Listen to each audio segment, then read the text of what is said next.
Bonjour Laurent Berger. Bonjour. Juste avant de parler de la réforme des retraites, on va y revenir en longueur. Un mot de ce qui se passe sur les marchés financiers. Il y a eu la faillite d'une banque américaine et puis hier, dans le sillage de la deuxième banque suisse, le Crédit Suisse, les bourses ont plongé, les banques européennes et françaises ont été entraînées.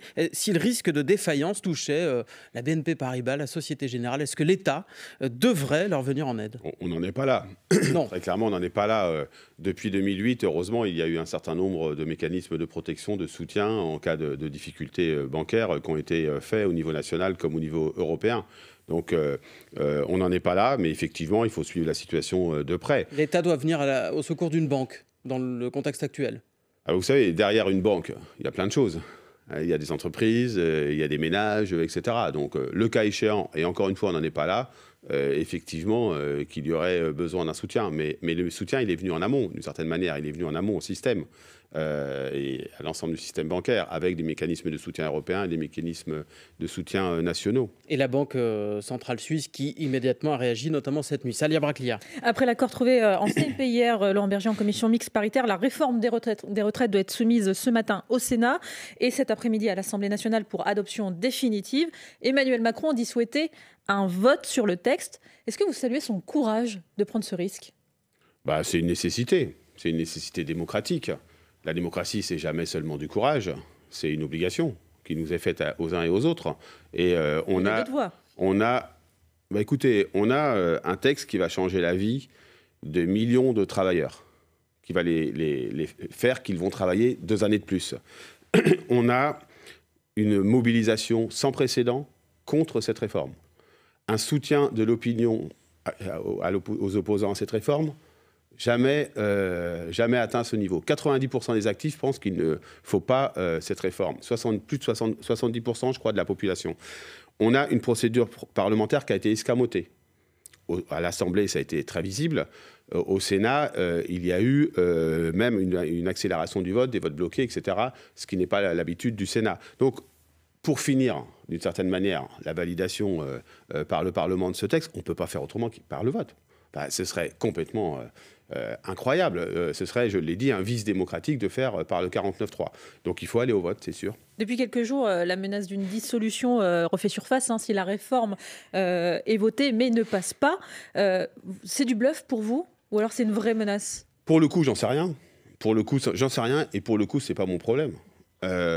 C'est quand même une forme de pression sur les députés. Donc mais en fait, ce que révèle la période, et pas simplement par cette menace de dissolution, c'est quand même qu'au-delà du compromis politique qui était recherché, on est plutôt maintenant dans le marchandage, quoi.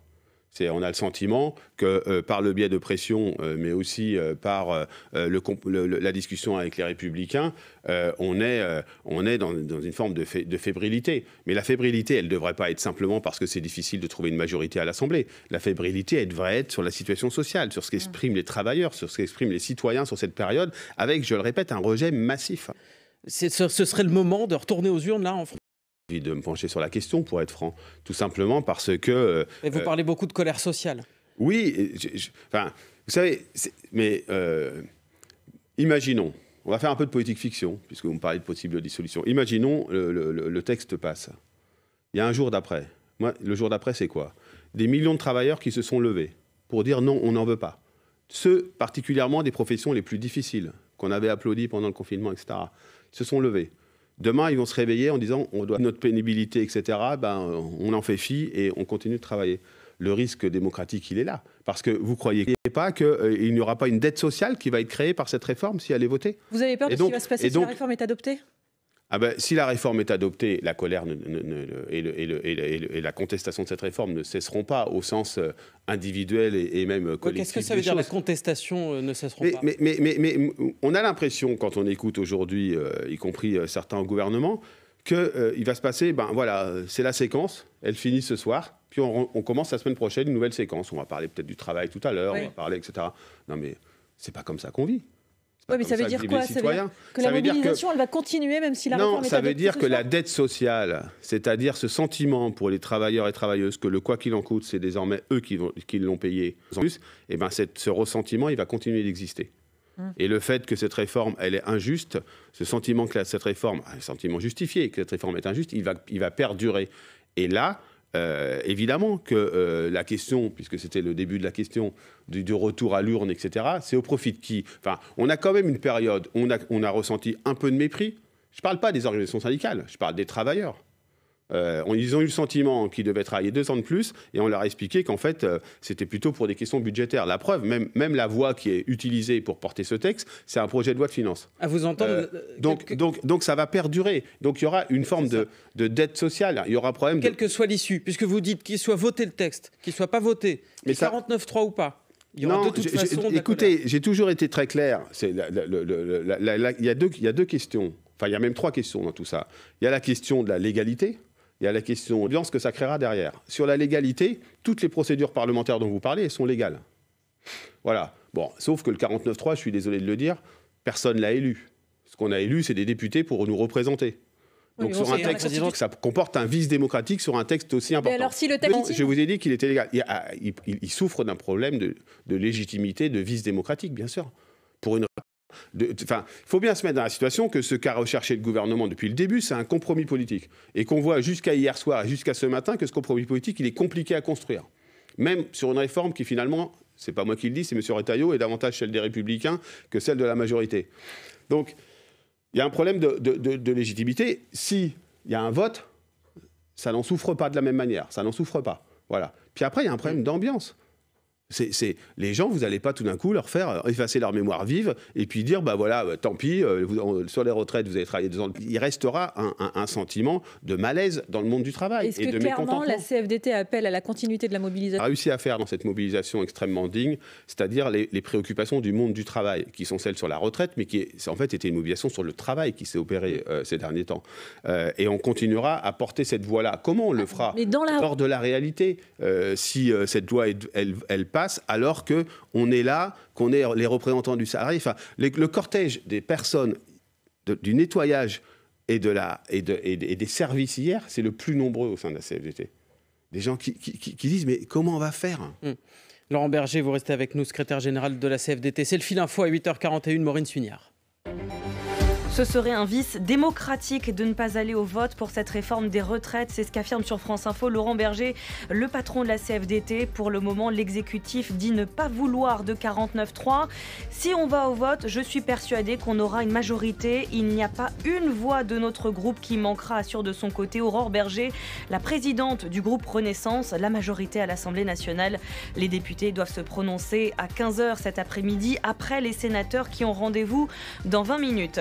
L'Assemblée qui a retoqué hier la suppression de l'IRSN voulue par Emmanuel Macron. Le président voulait mettre cet institut d'expertise sous la tutelle du gendarme du nucléaire. L'opposition craignait une perte d'indépendance. La Russie dit vouloir récupérer le drone américain tombé en mer Noire au sud de l'Ukraine. Washington affirme qu'il a été touché par des avions de chasse russes, ce que dément Moscou.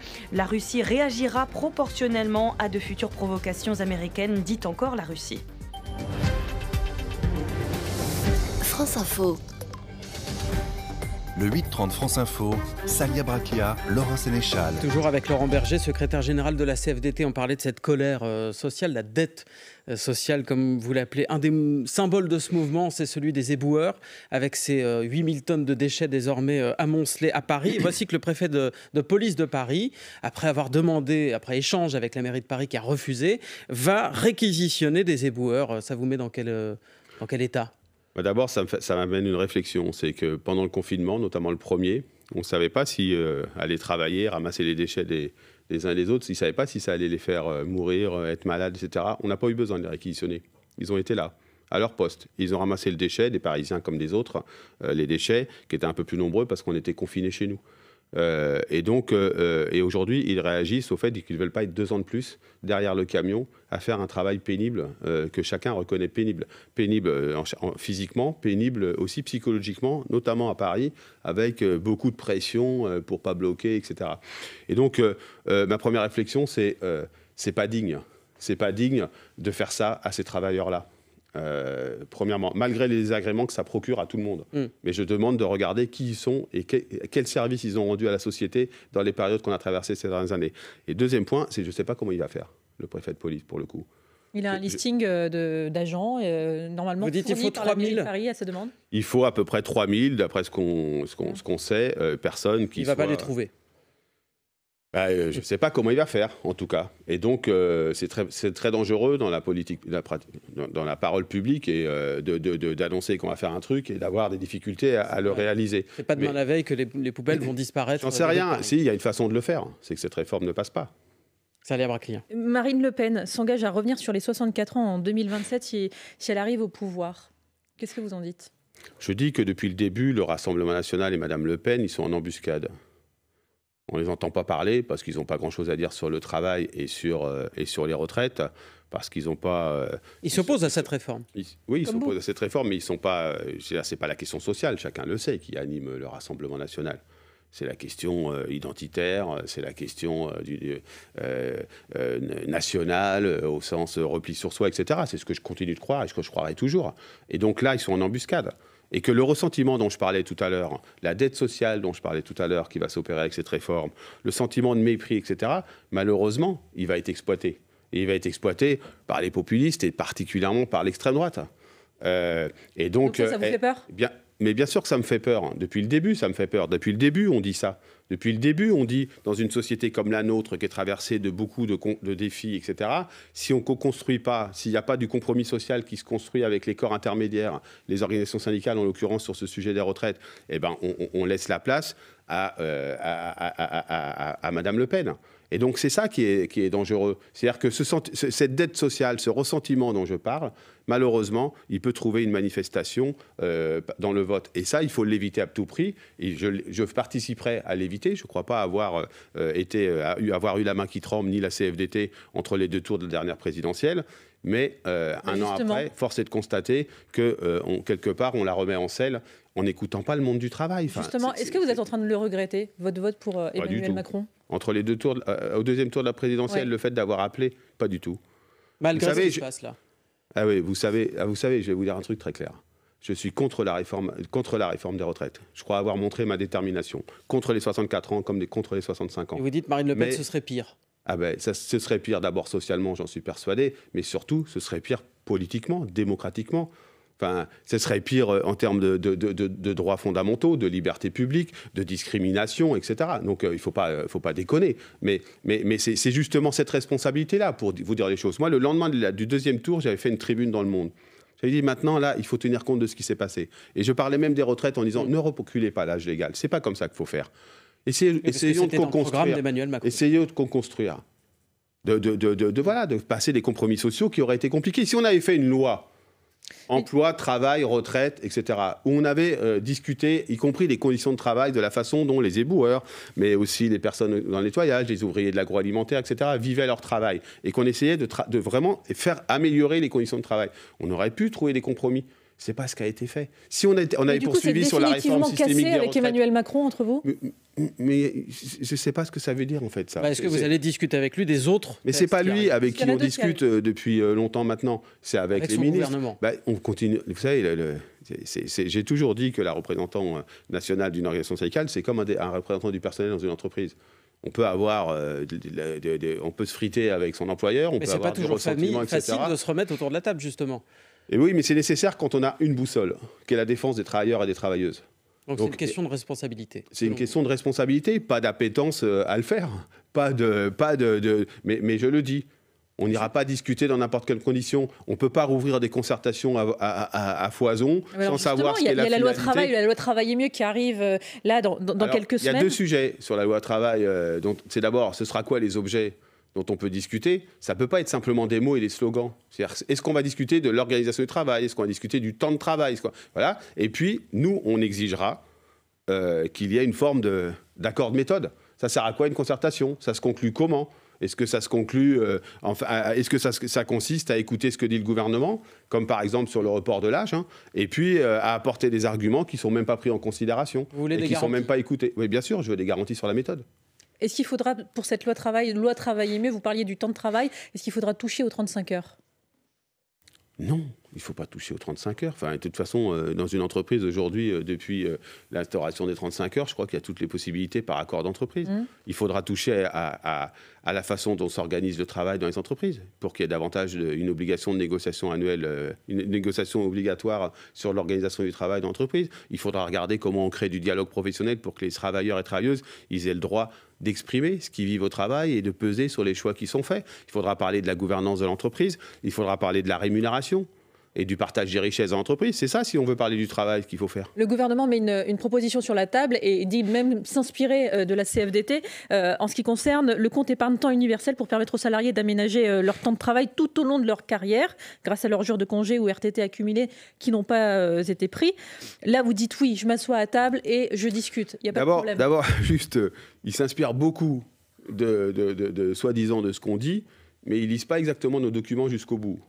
Et donc, ce qui fait qu'un mot, ça ne fait pas un accord. C'est-à-dire sur le compte épargne-temps universel, je vous donne un exemple. Nous, on dit, ce n'est pas simplement avec les jours de congé ou avec les RTT, c'est qu'il faut abonder, pour pas qu'on en fasse un objet qui soit simplement un objet pour des cadres, il faut abonder ce compte épargne-temps avec 5 jours par an qui permet abonder par l'entreprise, qui permet... Ce serait des jours bonus pour les salariés ? Oui, bien sûr. Mais vous savez, il y a d'autres sujets qui vont se poser. Et donc ça veut dire, si la discussion, elle s'opère comme ça et qu'on nous écoute, si on nous ferme la porte tout de suite, qu'on nous dit on va faire un compte épargne-temps universel qui, à la fin, sera finalement utilisé seulement par les cadres qui ont des jours RTT et les autres qui n'en ont pas, ça ne marchera pas. Est-ce qu'on peut poser sur la table le fait que 70% des salariés de ce pays ne travaillent pas en télétravail, ne peuvent pas travailler en télétravail? Pourquoi on n'incite pas des négociations d'entreprise, une contrainte sur les employeurs en disant négocier l'organisation du travail, par exemple, pour certains de ces salariés sur 4 jours, s'il y a volontariat? Oui, c'est ces sujets-là de fond qu'il faut aller. Ça va pas être... Nous, on ne va pas vouloir faire de la philosophie sur le travail. C'est très intéressant comme exercice, mais ça ne suffit pas. Il va falloir qu'on s'en préoccupe d'une catégorie particulière, enfin 2 catégories particulières des salariés. C'est tous ces travailleurs du back-office, comme on dit, ou ces travailleurs de la deuxième ligne, qui ont réémergé. Ils ont émergé à 2 moments. Ils ont émergé au moment du confinement, on se dit « Waouh, ils sont essentiels. On ne peut pas faire sans eux. » Et ils réémergent là en disant « c'est nous qui allons payer la réforme des retraites. C'est nous qui allons travailler 2 ans de plus. » Et cela, il est hors de question de les refaire passer derrière le rideau en disant écoutez, on vous verra plus tard et on va faire des choses un peu cosmétiques par ailleurs. Non. Donc ça va être, vous avez compris, très exigeant. Mais d'ici là, il ne faut pas voter cette réforme des retraites. Ça sera plus serein pour discuter du travail. Laurent Berger de la CFDT, vous restez avec nous. 8h51, c'est le fil info avec Maureen Suignard. Les sénateurs réunis dans 10 minutes pour se prononcer sur la réforme des retraites. Le compromis trouvé hier en commission mixte paritaire. Ce sera ensuite aux députés de voter ou non le texte à 15h. Vote encore très incertain à l'heure actuelle. En attendant, la mobilisation contre le texte se poursuit à la SNCF. 2 TGV sur 3 en circulation, 3 intercités sur 5 et la moitié des TER en moyenne. À Paris, le préfet de police décide de réquisitionner des éboueurs pour évacuer les déchets qui s'amassent dans les rues de la capitale.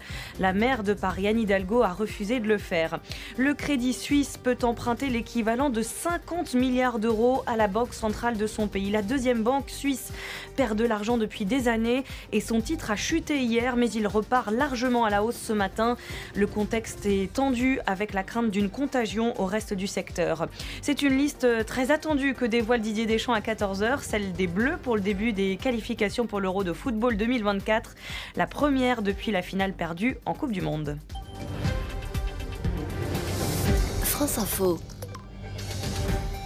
Le 8-30 France Info, Salia Bracchia, Laurent Sénéchal. Toujours avec Laurent Berger, le patron de la CFDT. L'INSEE prévoit un reflux de l'inflation dans les mois à venir, sauf pour l'alimentation, où les prix ont bondi de 15% en moyenne. Pour y faire face, le gouvernement a demandé à la grande distribution de proposer les prix les plus bas possibles sur une sélection d'une centaine de produits. Ça a commencé hier et ça doit durer pendant 3 mois.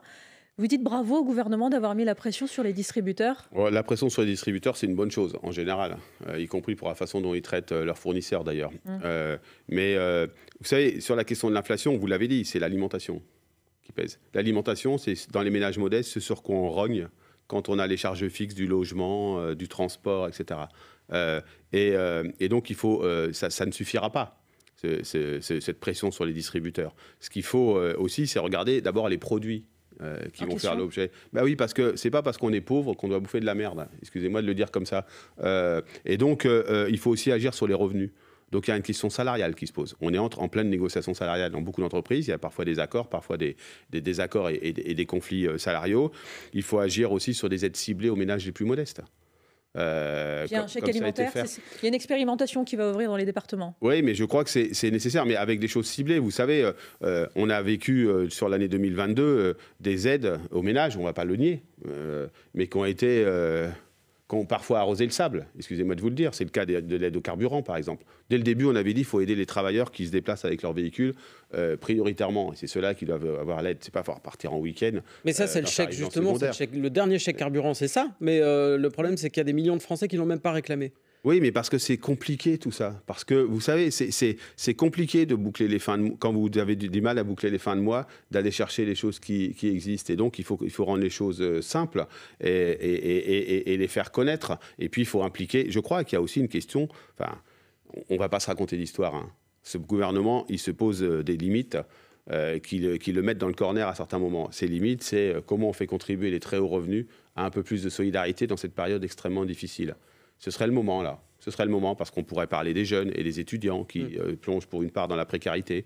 On pourrait parler des ménages les plus modestes et des personnes qui s'enfoncent dans la très grande pauvreté. Donc, il faut essayer de le faire pour pouvoir s'alimenter correctement. Mais ça ne suffira pas. Il y a quand même une vraie question du partage de la valeur créée dans l'entreprise qui se pose avec les salaires, la question salariale. Et puis, il y a une question aussi du soutien de la puissance publique aux ménages les plus modestes. Il faut mettre la pression aussi sur les sociétés d'autoroutes. Vous avez peut-être lu cette interview du patron de Vinci Autoroute dans Le Parisien aujourd'hui en France hier. Il annonce que les tarifs de péage augmenteront l'an prochain. Ils ont déjà augmenté de 4,75% au début du mois de février. Ça vous choque ou lui, il dit c'est normal, après tout, on paye énormément d'impôts, on ne peut pas payer plus? Non, ouais, c'est au bout d'un moment, ça devient... Et il dit qu'il n'y a pas de super profit. Non, mais il faut sortir de cette idée de super profit parce que ça voudrait dire qu'on fait des profits supplémentaires, etc. C'est la question. Ce qu'il dit, c'est les profits qu'on a maintenant, c'est parce qu'on a fait des investissements énormes sur le réseau autoroutier en France. Oui, mais de fait, il y a un réseau autoroutier d'ailleurs qui fonctionne plutôt bien en France, mais par rapport à d'autres pays. Mais le sujet qui va être posé, c'est pas que chacun va se regarder le nombril. C'est comment chacun doit contribuer au bien commun et notamment l'entreprise. Et qu'aujourd'hui, regardez cette réforme des retraites. Il est demandé quoi aux entreprises? Rien. Rien. Même sur les seniors, on va leur dire, allez, on va vous filer une petite aide supplémentaire dans un CDI senior pour que vous embauchiez les seniors. Exonéré d'impôts sur la première. Il va y avoir un effet d'aubaine, il ne va rien avoir d'autre. On connaît ça par cœur. Ouais. Ben, ça a déjà existé. Ça n'a jamais marché. Donc, oui, c'est choquant, je crois, cette logique de ne pas regarder que les choses ont besoin un peu d'être élargies et pas simplement entreprise par entreprise. Mais de toute façon, sur la taxation du capital au même niveau, enfin, l'imposition du capital au même niveau que les revenus du travail, c'est une voie nécessaire, absolument nécessaire. Laurent Berger, on l'a dit tout à l'heure, vous allez vous rassembler avec l'intersyndicale tout à l'heure sur le net de l'Assemblée nationale. Jour important, vous allez leur dire quoi aux députés? On va lancer un appel un peu solennel, un peu très respectueux, en disant vous êtes élus des citoyens, regardez dans vos circonscriptions ce monde du travail, qui est le monde du travail normal, de gens qui se lèvent tous les matins pour aller bosser et qui le font avec engagement. C'est ceux-là qui disent qu'ils ne veulent pas de cette réforme des retraites. Vous ne pouvez pas voter une loi contre le monde du travail, qui concerne le monde du travail contre le monde du travail. Donc, en responsabilité, vous n'êtes pas représentant d'un parti, vous êtes représentant des citoyens qui vous ont élus dans vos circonscriptions. Votez en âme et conscience. Mais regardez ce qu'il y a dans ce texte. Ce texte, c'est 2 ans de plus pour nombre de travailleurs, et particulièrement ceux qui sont les plus impactés. Donc, pensez aussi à l'avenir du monde du travail, mais à l'avenir de notre démocratie. Je crois que nous vivons un moment social extrêmement important, mais aussi un moment politique et démocratique très important. Et vous avez une responsabilité, elle n'est pas collective, elle est individuelle aussi. Elle est individuelle. Par votre vote, vous avez la chance de représenter les citoyens dans cette Assemblée nationale. Pensez à demain. Pensez pas simplement aux arrangements ou aux pressions que vous avez subies pour voter ce texte. Ne le votez pas parce qu'il est néfaste pour le monde du travail. Il y a une autre réforme des retraites qui est possible. On s'y engagera, mais pas à partir de celle-là. Voilà le message de Laurent Berger donc aux députés qui voteront ou pas cet après-midi la réforme des retraites. Merci beaucoup, secrétaire général de la CFDT, invité du 8h30 France Info. Bonne journée. Merci.